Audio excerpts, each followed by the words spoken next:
বন্ধুরা, আজকে আমি অল্প কিছু পরিমাণে পনির নিয়েছি। এটা রান্না করব এখন। এই পনির রান্নাটা কিভাবে করব দেখুন। তাতে কি কি মশলা দেব। এটা হলো টমেটো, এটা হলো চার মগজ, এটা রসুন, এটা আদা কুচি, এটা আলমন্ড বাদাম, এটা কাজু বাদাম, আর এটা লঙ্কা। এইগুলো আমি এখন মিক্সার মেশিনে দিয়ে পিষে নেব। তারপরে প্রেশার হয়ে গেলে আপনাদের দেখাবো কিভাবে রান্নাটা করব।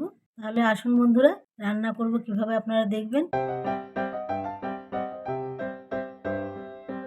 বন্ধুরা, মিক্সার মেশিনে আমি সবকিছু একসঙ্গে ঢেলে নিয়েছি, এখন পিষে নেব। বন্ধুরা, এই মশলাটাও আপনাদের দেখাই। এটা হলো একটু ভেজে কড়াইতে দিয়ে ভেজে গুঁড়ো করে নিয়েছি। এর মধ্যে আছে জিরা, ধনিয়া, চার আনিচ আর মৌরি, আর এটা আছে গরম মশলা। এগুলো আমি পনির রান্নাতে দেব। এই পেঁয়াজটা আমি কড়াইতে দিয়ে ভালো করে তেল দিয়ে ভেজে নিয়ে আমি রান্নাটা করব।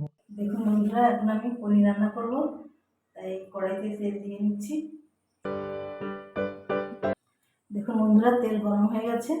এখন আমি সাম্বারে শুকনো লঙ্কা দুটা আর একটু দারচিনি আর কটা লবঙ্গ আর এলাচ সম্বার দিচ্ছি।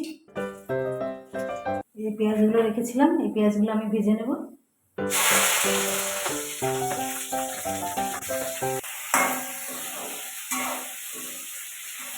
দেখুন বন্ধুরা, আমি পেঁয়াজটাকে লাল করে ভেজে নিয়েছি, লাল লাল করে।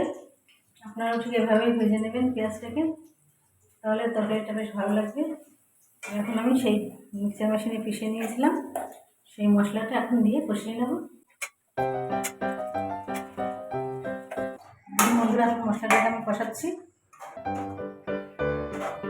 বন্ধুরা, এখন আমি লবণ হলুদ দেবো, পরিমাণ মতো লবণ ও হলুদ দেবো।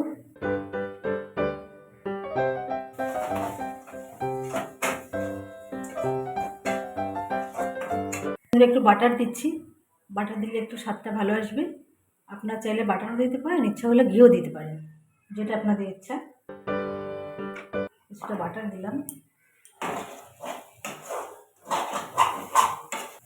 আমার এই রান্নাটা যদি আপনাদের থাকে তাহলে আমার চ্যানেলটাকে সাবস্ক্রাইব করবেন ও আমার পাশে থাকবেন।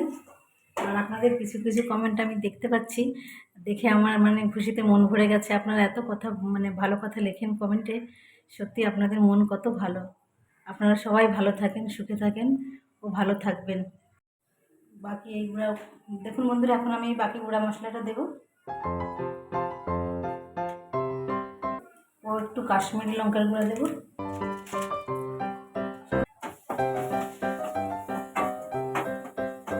মশলা কষানো হয়ে গেছে, এখন আমি পরিমাণ মতো ঝোল দেব। আমার মশলা বেটেছিলাম সেই মিক্সার মেশিনে, সেইটা ধুয়ে এই জলটা দিলাম।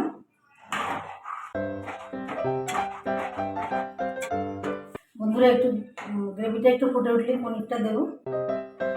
দেখুন বন্ধুরা, আমার গ্রেভিটা ফুটে গেছে, এখন আমি পনিরগুলো দিয়ে দেবো।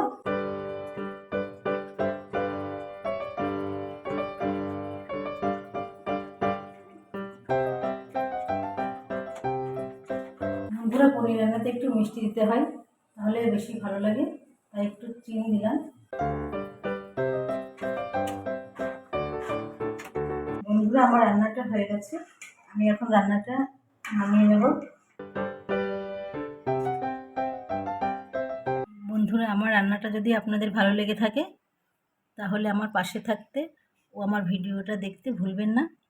ও আপনারা ভালো থাকবেন ও সুস্থ থাকবেন। ঈশ্বর যেন আপনাদের সবাইকে ভালো রাখে, এই কামনা করি।